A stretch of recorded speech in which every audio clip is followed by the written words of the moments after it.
Strap in, F1 fans, because the Canadian Grand Prix wasn't just another Sunday drive. We had an absolute masterclass from George Russell taking the top step of the podium and putting Mercedes back into second place in the Constructors, to the McLaren boys who finally went racing, and it ended all in destruction with championship implications now on the line.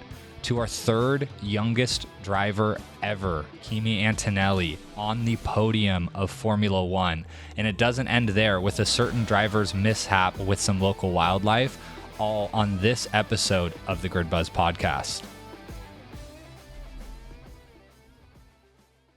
Welcome back, everyone, to another episode of the Grid Buzz podcast, where I will be doing my race review on the Canadian GP. We had another good GP this week, so two back-to-back really good GPs between the Spanish GP and the Canadian GP. There was a lot that happened here, and so we are going to dive in and uncover some of the key moments in the race, starting out with my segment, Checkered Flags and Blue Flags. So this will be a new segment that I do. Checkered flags are the top winners of the race, in my opinion, and blue flags are the top losers of the race. So to kick it off, my first checkered flag obviously has to go out to the Mercedes boys. What an absolute just masterclass of a weekend across the board. During my predictions episode earlier in the week, I actually did call out that I thought that Mercedes was going to do good in this race. Specifically, I said that I thought Kimi Antonelli would also do really well and make a comeback after his honestly pretty brutal triple header of European circuits where he seemed to just kind of fall off and be absolutely nowhere, and he really turned it around this race. But diving in, Mercedes, first off, you know, it's a little bit obvious this was going to be a cooler circuit, and Mercedes typically does better in cooler weather.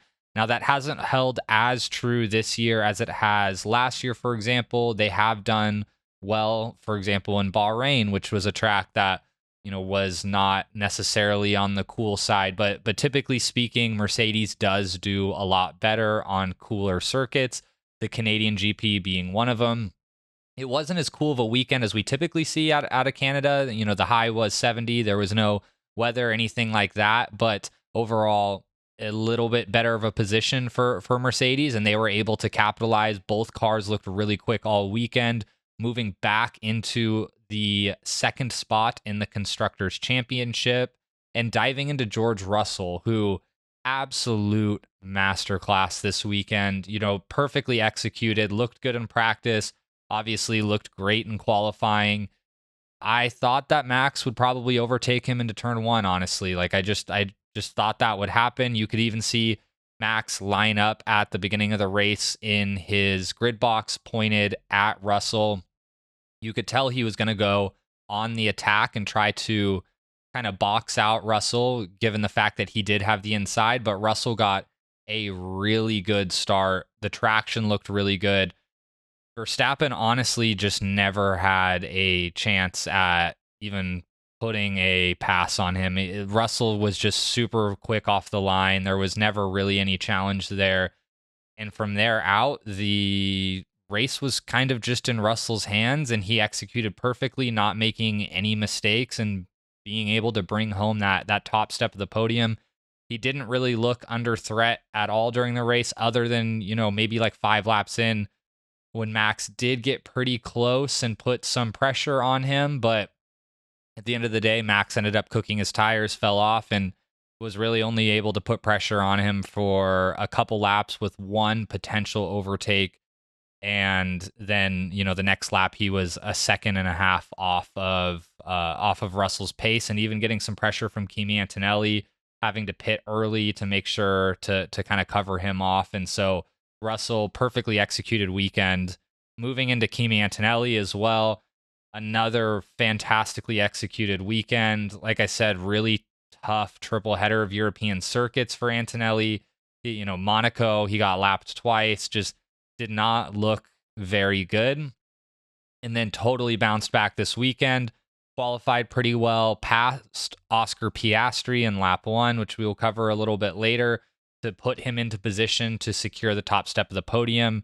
Not really making any mistakes. At one point even came out of the pits and looked like he was going to overcut Max almost. And it would have been super interesting to see, had that happened, how that would have played out. Would Piastri have kept the second step on the podium? Would Max have overtaken him? I'm not really sure. But at the end of the day, he just missed by that overcut, maybe by like a couple hundredths of a second, and sat in third place the rest of the race, but executed perfectly. And was put under pressure by Piastri. Even Norris was coming up, was able to hold off Piastri. Then the whole Piastri Norris incident happened, but executed really, really well. Third youngest driver on an F1 podium. Kimi Antonelli looking like the prodigy that, you know, a lot of people thought that he may be at the beginning of the season. And there's definitely been glimpses of that, but it kind of died off in the last few, and he has rebounded right back up. So overall, huge winners of the weekend were Mercedes as a constructor, but also just both drivers individually of Mercedes. Which brings me into our blue flag of the weekend, or our first blue flag. It will be McLaren.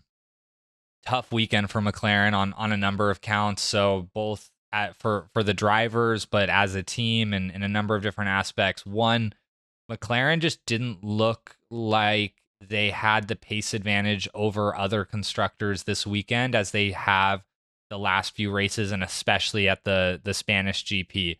Now, they didn't look slow by any means, but especially in race pace, but they didn't look like they were just flat out faster than everybody else this weekend.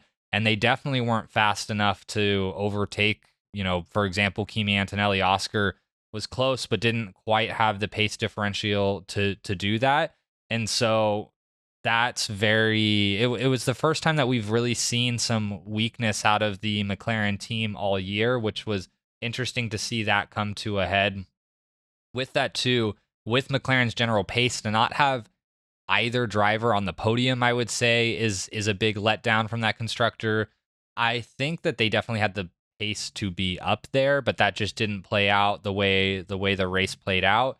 And so I do think that that's a big loss. Now, McLaren's so far out in the Constructor Championship, I don't know how much of a difference it really makes. To be honest, it doesn't at all. So while I do think McLaren lost as a constructor, they're going to be totally fine. And it would take an absolute miracle. Some team coming on an absolute charge on the back half of the season, McLaren falling absolutely apart in order to even have a chance of a threat at the constructor.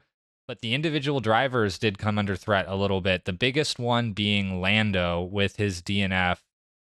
He is a huge blue flag for me this weekend. So he looked fast. He, just as Lando has looked in a lot of his races, his qualifyings this year, he arguably looks like the fastest driver on track, but consistently makes mistakes. You know, made some mistakes during qualifying this weekend, which put him in the position that he ended up in. And then during the race itself, obviously looking really fast, bringing the fight to Oscar. Honestly, a really good or well-driven race all the way up into the point that he just thought a gap was there that was just not there, totally misjudged it, and drove into the back of Oscar. Could have ended both their races, could have been a lot worse. Now, luckily, Oscar walked away, no puncture, no nothing like that. But Lando ends up, you know, crashing, pulling out a safety car. The whole GP ends up finishing under safety car as a result. So big loss for him, allowing Max Verstappen to close the gap to him considerably.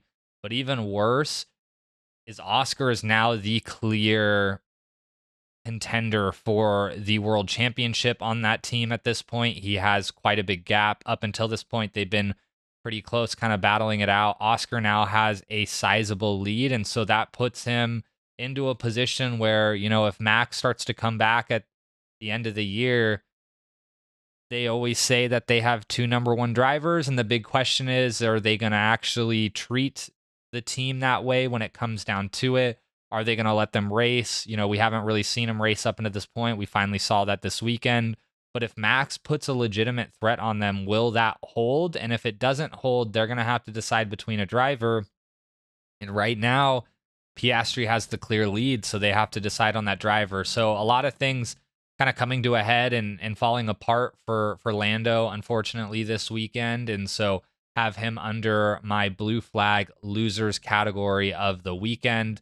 Moving into my next checkered flag, I have Nico Hulkenberg and Sauber. So obviously Sauber brought those updates a couple races back, and they've looked pretty good since then. Both Bortoleto and Hulkenberg have both looked like they've had pace in that car.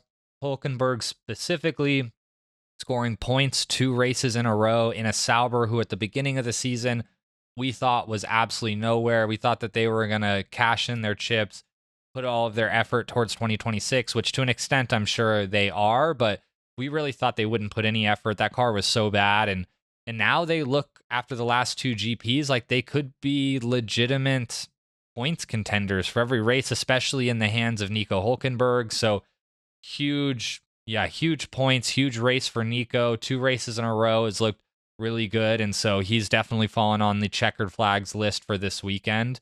Moving over to our next blue flag, though, kind of the opposite of Kick Sauber, we've got Alex Albon and Williams. So Alex Albon and Williams, a lot of hype coming into the season, especially the beginning of the year. They looked really good. They still look really good. Honestly, that Williams looks fast. It looked fast in practice, looks fast in qualifying.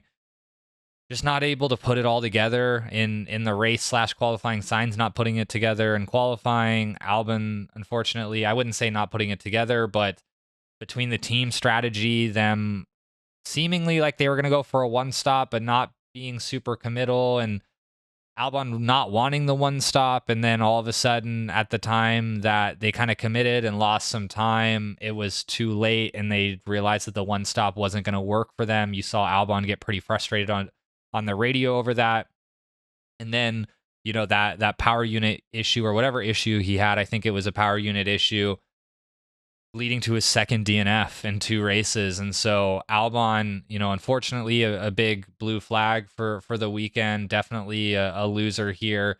2 DNFs in a row. Some messed up strategy. All of this, like Albon could have been on a really good weekend. Honestly, he looked fast the entire weekend, but unfortunately, he's falling on my list as one of the biggest losers on the weekend.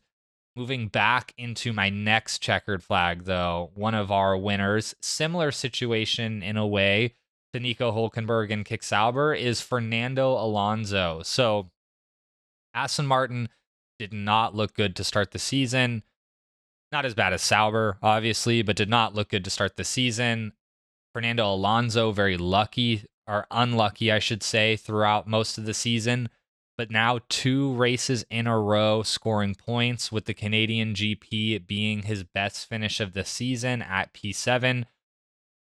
That Aston Martin honestly looks pretty quick now, especially in the hands of Alonso. Another constructor-driver combo that looks like they can score points on any given race weekend. Now Alonso, granted, unlike Nico Hulkenberg and Sauber, has looked like he could score points on any given weekend for a little while, but has just gotten super unlucky throughout the season. But that car looks a lot faster. That car looks like it has top 5 potential. Alonso's not having the string of bad luck that he's had all the way through this season, at least in the last couple races. And so things are looking a lot more positive for Aston Martin and Alonso. And so they get a checkered flag on the weekend, which brings us into our last blue flag loser contender for the weekend.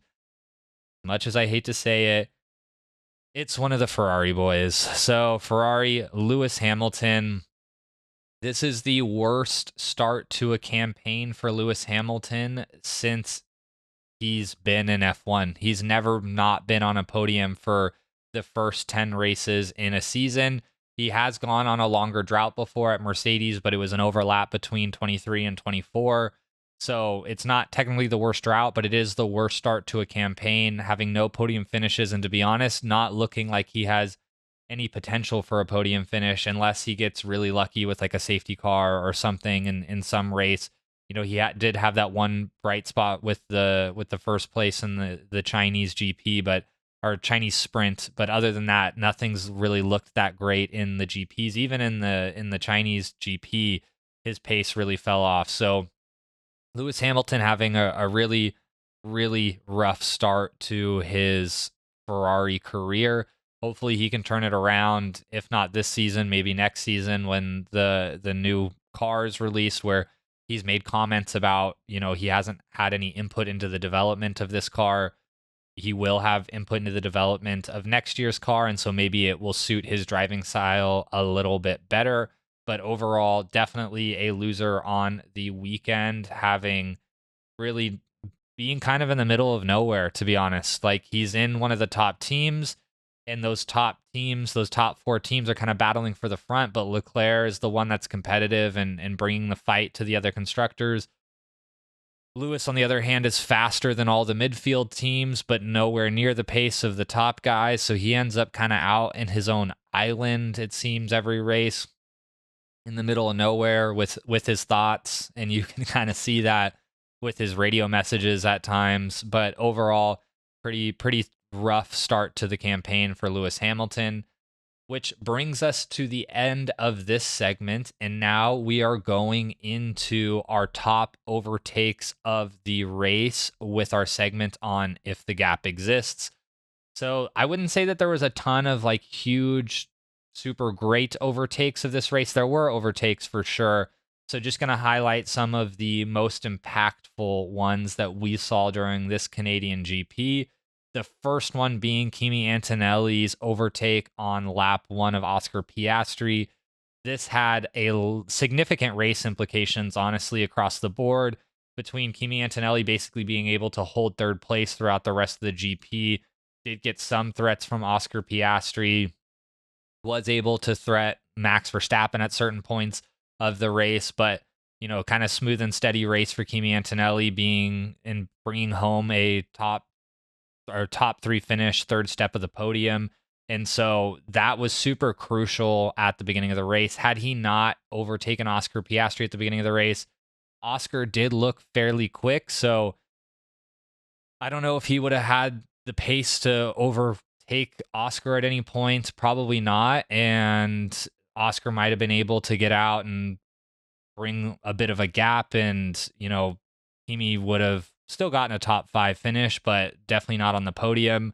It also allowed, Kimi to kind of back up Oscar into Lando, which led to the whole McLaren incident.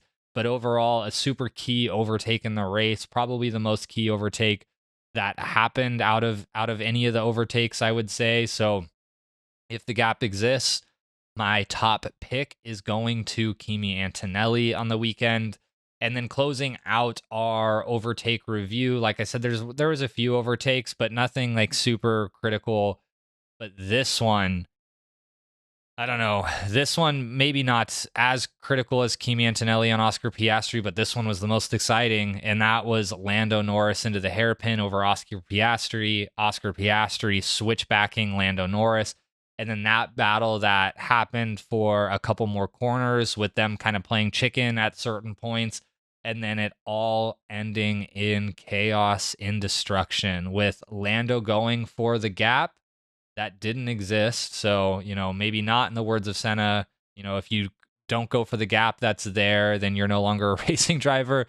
I don't know what that makes Lando, because he went for a gap that clearly was not there and ended up into the back of Oscar Piastri. Unfortunately, really wrecked his day. Not only his day, though, but potentially his his World Drivers' Championship contention. Still a lot of season left, but this was pretty impactful. This puts him definitely on the back foot for the rest of the season. It gives Oscar some breathing room. Oscar, thankful to him, or Oscar just in his cool headedness, even when Lando was kind of putting pressure on him, was not getting defensive when he didn't need to, and has always just been very cool and level headed throughout the season. So I don't know how much of a difference the breathing room makes for Oscar, because it doesn't really seem like he needs it. Even under pressure, he performs and doesn't let things get to him. But if it does make a difference, Oscar now has that gap. He has that breathing room. He has that ability to, make decisions with a clear head and not have to be super aggressive, which, to be honest, might have been why Lando made that move in the first place was because Lando was a couple points down.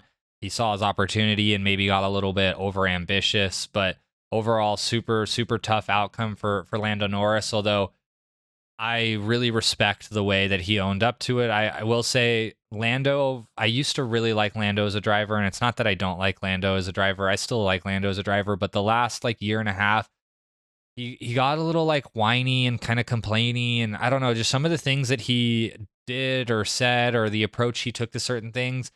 I used to really like him, and then I started to not like him as much. He got a bit annoying to me, and this incident itself actually kind of started to turn my view back around for him. He didn't whine, he didn't complain, he didn't try to say that Oscar should have left him room or point fingers or anything. He didn't even wait for a replay on this. He like immediately owned up to it, apologized to the team, apologized to Oscar. Honestly, that earned a lot of respect for me. You don't see that out of drivers very often. So a lot of respect towards Lando to kind of take that approach and what has to be a super tough event for him. Like I can't imagine having the opportunity to potentially pass Oscar to put him back into, first place in the World Drivers' Championship, to crashing, DNFing, and essentially putting himself like pretty far out of contention at this point, given Oscar's string of performance. So huge respect to Lando, but that closes out my If the Gap Exists section.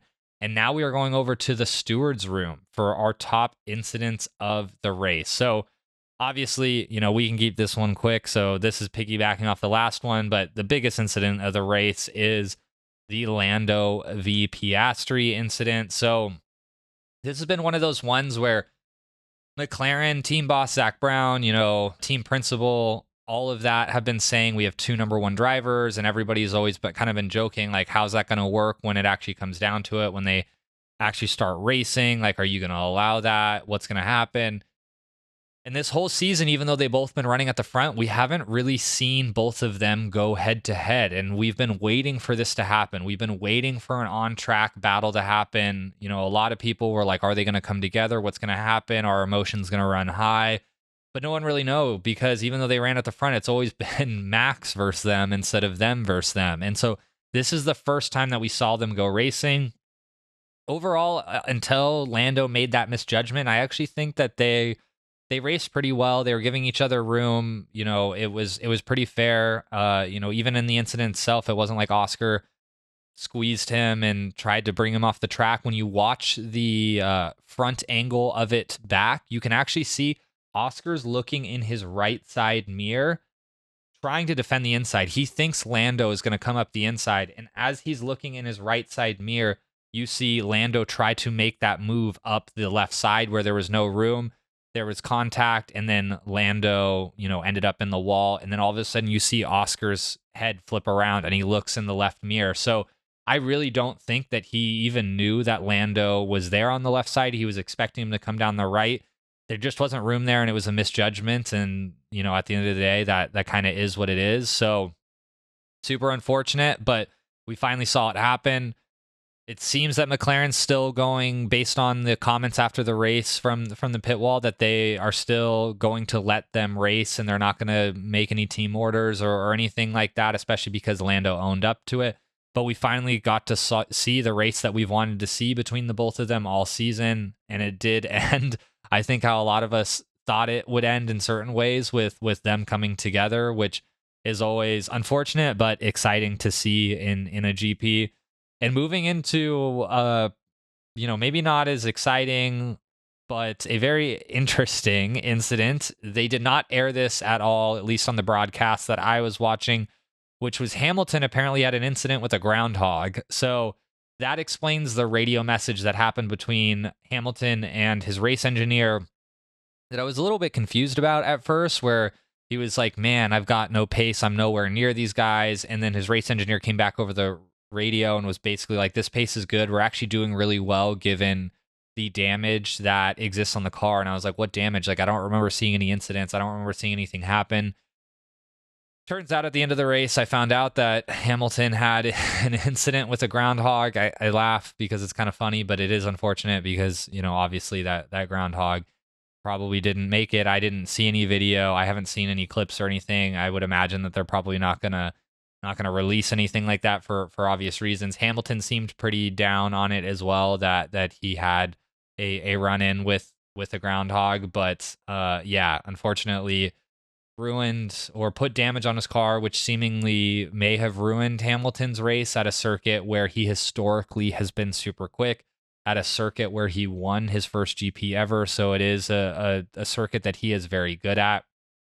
And then moving over into the pit wall, our strategy wins and blunders. So once again, not a lot of crazy strategy moves during this race.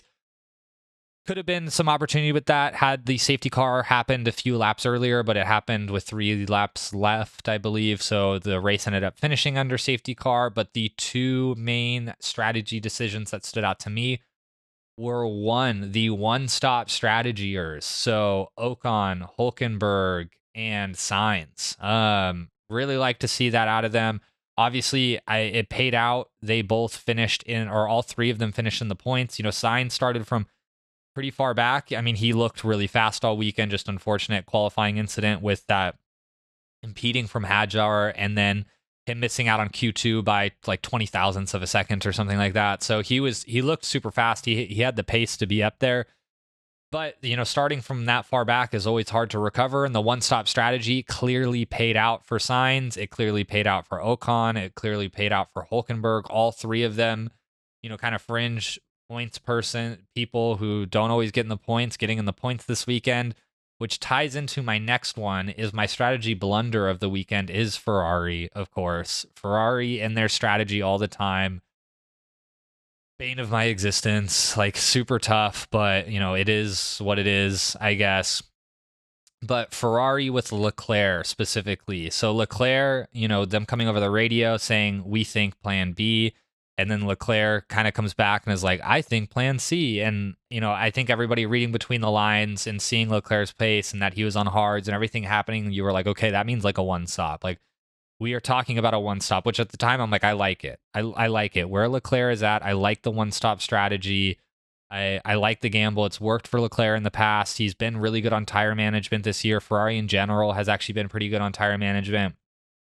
Wanted to see that play out.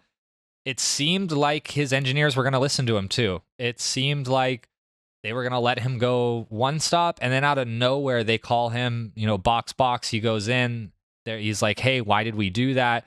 There's no like safety car, no events that like really would have led to something making sense to do that. They gave some kind of like nonchalant answer like Ferrari typically does. It doesn't explain anything, and just typical Ferrari like race engineer radio messages. You hear them a lot with Hamilton. You hear them a lot with Leclerc. They are painful every weekend. They should have just listened to Leclerc, honestly. And, Leclerc ends up, I mean, they mitigated risk, I guess you could say. Maybe he would have finished lower. I don't think so, but they definitely knocked themselves out of contention from being able to fight higher. And if you look at, the one-stop strategies from more of these midfield type teams, it did seem to work pretty well. And so I really would have liked to see the one stop out of Leclerc. I would have liked to see them try it and see how it pans out. Leclerc clearly wanted it too. So I don't really know, but Ferrari just, once again, I say it in a lot of my episode, but Ferrari doing Ferrari things again. And to close out the episode, we've got our cockpit banter. So top radio messages or message of the week. In this week, I am going with one. I think it's fairly obvious, but Fernando Alonso with some zingers this season has another one this year, this race. His race engineer coming over the radio, I forget exactly what he said, but something along the lines essentially insinuating to Alonso that he needs to manage. He needs to be, more gentle on his tires, all of these sorts of things. And Alonso just snaps back instantly and he's like, we are racing. We are not testing. And just end a conversation, totally just dismissive of his race engineer. I'm going to do Alonso things. I'm going to do whatever I want. So Another just kind of snappy radio message from Fernando Alonso. I love all the snappy radio messages that we've got from him this season. I mean, there's been a lot over the years as well. He's had some funny ones, but that is definitely my top radio message of the race.